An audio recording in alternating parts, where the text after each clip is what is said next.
Hello, everybody, and happy Sunday. Welcome to a solo episode of Stories of Service, Ordinary People, in this case, myself, who hopefully do extraordinary work. I'm the host of Stories of Service, Teresa Carpenter. And today I wanted to get on to the podcast and share a little bit of news.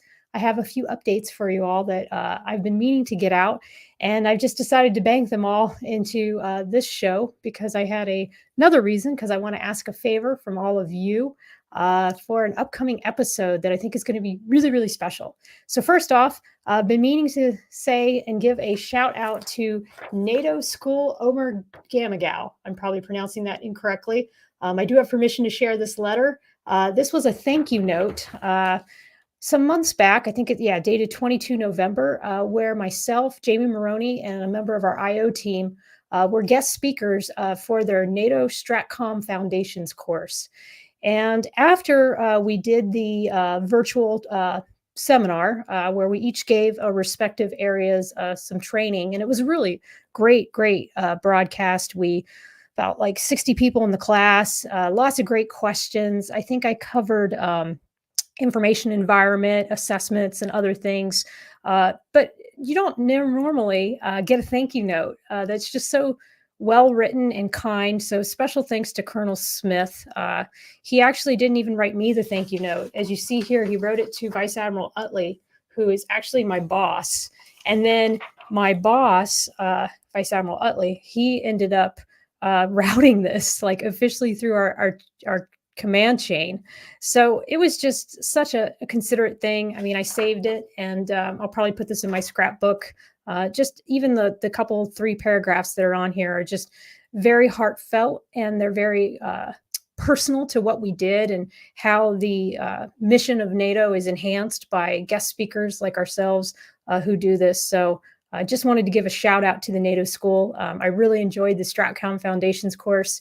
In fact, I've been doing a lot of strategic communications lately. I just came back from the Strategic Communications Working Group, where I got to meet a lot of the professional communicators. Hello, I see you there. I'm probably going to pronounce your name improperly, so I just wanted to say hello.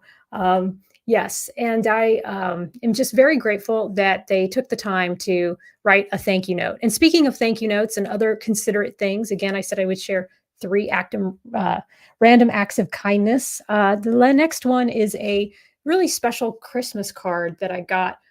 This is from Stacy Smith. She was is a member of the Public Relations Society of America Board of Ethics and Professional Standards. And I just departed from the board this last December. It's a 3-year board appointment. And I decided that it was time for me to move on and to really focus on my podcast.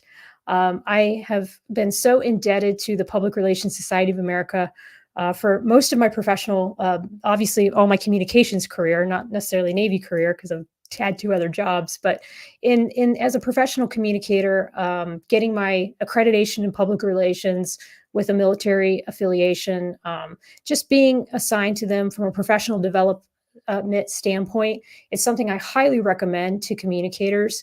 I'm very proud of my APR plus M designation. And leaving the board was really bittersweet, because I knew that by doing this, I was kind of moving forward with the podcast and trying to do a little bit less on the other sides of things so that I could really focus on making this show what I want it to be. But Stacy Smith is just such a treasure and a doer like myself. She gets things done. And I always loved bouncing ideas off of her during the meetings. And she was just very proactive, and she still keeps in touch and sends these just very kind holiday cards and updates. And I'm just very grateful for that. And so thank you, Stacy Smith. Appreciate the card, and very special thanks to everybody that I stood the board of the professional PRSA BEPS board. I'm very grateful for that education and being around such esteemed communicators.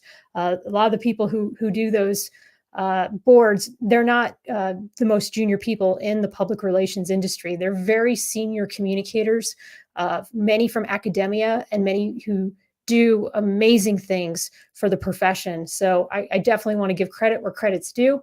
And thank you all for giving me an opportunity to be a part of your board.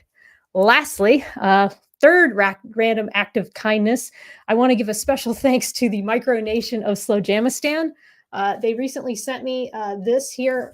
It is a collection of different things that I had ordered through them. And they even put right here their special postage stamp.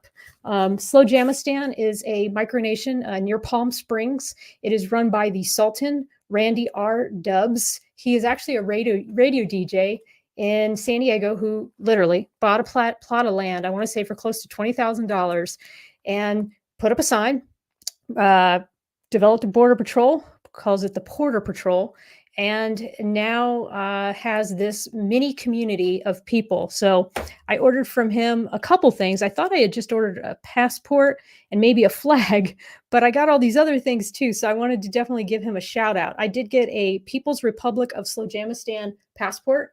So here you are. So I, of course, can't really use this when I go to customs or anything like that when I'm traveling overseas, but pretty cool. I have now an official passport from Slowjamistan. I have some money from Slowjamistan. I have they use the doubles. There's a picture of their, I think this is their national animal, this raccoon, I want to say, that's on here. And of course, there's a picture of Randy R. Dubs in the on the money. So very, very cool. And then this one I'm really excited about. I got some command coins, or I guess you would call them micronation Slowjamistan coins. So I have the Randy R. Dub Williams Sultan His Excellency coin. So I hope you guys can see that there. I can see it's like not really. There it is.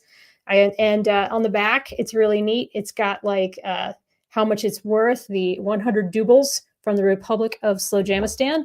And then his chief border agent, Mark Kid Corona, this one's only 50 doubles, but he has his own coin as well. And you can go to the Republic of Slowjamistan. I'll link to it in the show notes website, and you can order all this merchandise. You can become a citizen of Slowjamistan, which I am a proud citizen, and you can even become an insider. And so there's different levels of membership that you can join and be a member of Slowjamistan and get other benefits and other perks. I think you can be an ambassador to certain states. It's absolutely just the best organization ever. I even have my Slowjamistan flags right here. So, and I have a flag at my work as well. So if you go into my office at my work, there's a flag behind me, and that is the flag of the People's Republic of Slowjamistan, where they play slow jams all day and there's no Crocs allowed. So you can't wear those Croc shoes with the holes in them. That's not allowed in Slowjamistan. So definitely very grateful to Randy R. Dubs. I did have him also on my podcast, and we had a incredible conversation. He was full Sultan at the time, no DJ there. And we talked about many, many things. So I will reference that as well. Lastly, so last week, if you follow me on LinkedIn, you may have seen that I put out a video with my very unofficial, off-duty, out of uniform opinion on the taking away the GED and the high school diploma for Navy, for people who want to enlist in the Navy. After doing so, I realized that I don't know everything that went into that decision, what research, what stats were pulled.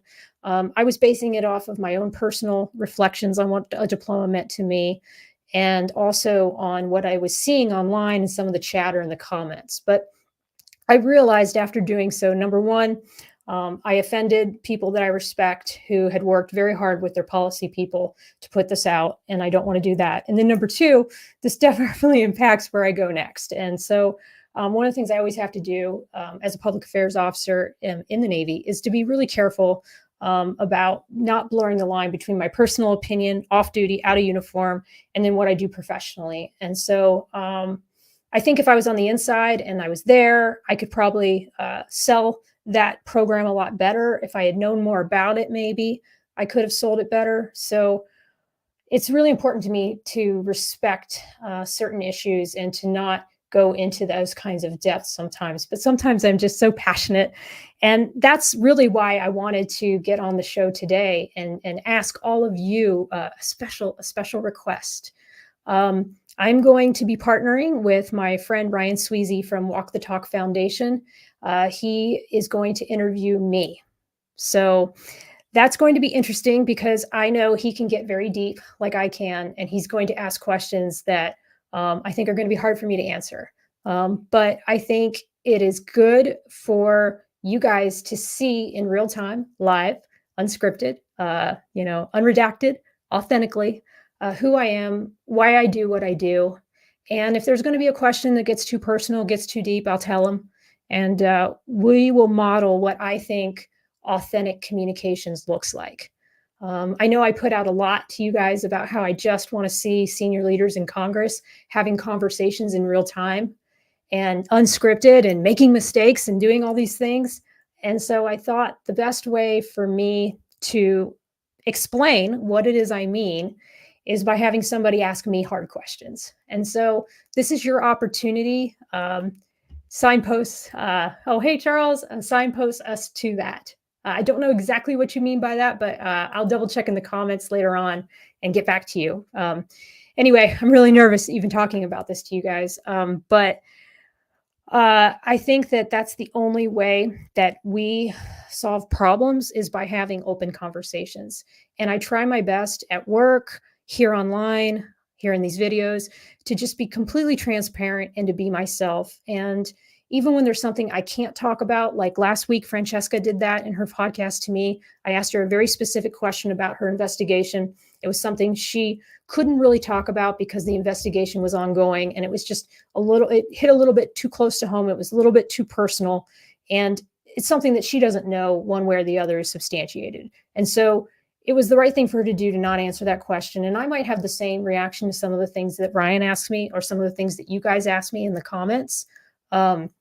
Thanks, Charles. Yeah, I'm probably going to do it in the next, he says, definitely want to see that interview.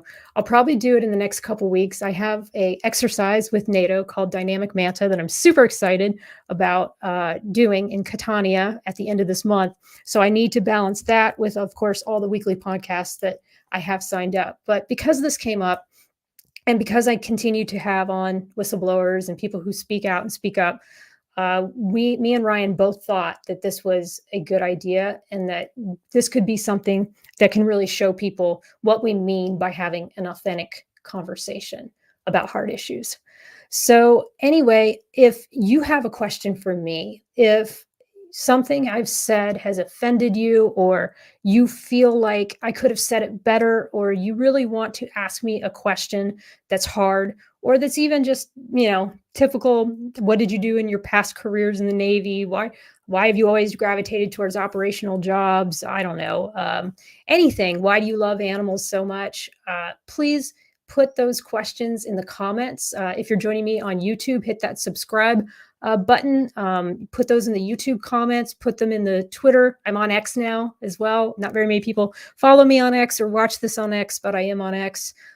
Please let me know. I'll also pull this podcast and put it in the put it on Buzzsprout for all the places where you listen to the show versus watching it. But I think this is going to be a great episode, and I think it's going to show people what we all mean by transparency and what we mean by authenticity, what we mean when we want senior leaders and members of Congress, admirals, generals, what we want when we say we want to have conversations that are open and transparent about the issues that we're seeing and the things that we would like to fix. All right, guys, that's all I have for today. I know not a lot of people are joining me live right now because it is I think it's like 7 a.m. in the morning back in the States, but it's about noon here. So good time for me to go live here in the UK. So hope you have a wonderful rest of your day. And thanks all for joining. And I look forward to seeing what your questions are. Take care of yourselves, take care of each other, and talk to y'all later. Bye now.